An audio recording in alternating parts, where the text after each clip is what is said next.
Che si vede molto serenamente una macchina che accosta sul vialetto, si apre il cancelletto, entra dentro, con una serenità incredibile ha provato anche ad aprire i basculanti del garage, la portina di entrata, tanto che addirittura da sopra, che c'era in abitazione qualcuno, sembrava fosse quasi uno di famiglia. Sono proprio i proprietari in quel momento al primo piano della villetta ad accorgersi di questa figura in giardino. Pensano sia una parente e le parlano. Le loro voci però raggiungono l'intrusa che con la stessa disinvoltura con cui è entrata se ne va. Con calma, comunque senza correre, ha preso e uscita e sono andati via. Tanto che poi, quando io l'ho messo sul gruppo, anche un'altra persona mi ha detto: mi descrivi meglio la persona o mi mandi la foto? Perché effettivamente è successa la stessa cosa da me nella zona, che è sceso uno su una via chiusa, ha fatto un po' di giri, ha fatto 4 foto e sono presi e andati via. Abituati solitamente a vedere in azione uomini vestiti di scuro con i volti parzialmente travisati, ad inquietare in questo caso è chi si introduce nel giardino e il modo in cui lo fa. Si tratta di una persona dai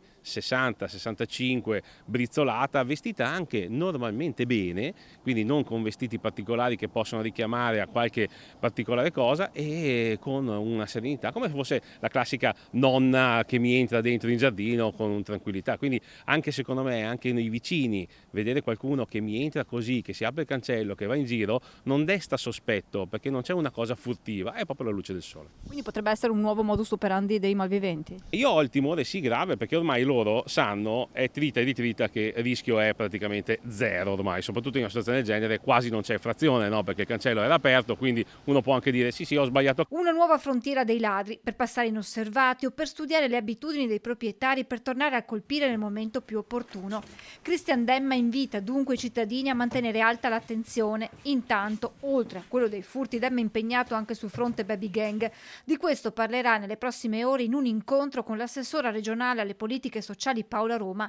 Tra le varie proposte che avanzerà in questa sede anche quella di distribuire nelle scuole, ad iniziare dalle medie, agli studenti un vademecum con i comportamenti che i ragazzi dovrebbero tenere in caso si trovino a tu per tu con un ladro nella propria abitazione. Quanti casi abbiamo visto di ragazzi da soli a casa che si sono trovati i ladri dentro, e quindi è giusto impartirgli un attimo di idee di come devono comportarsi per non farsi male o non creare situazioni sconvenienti.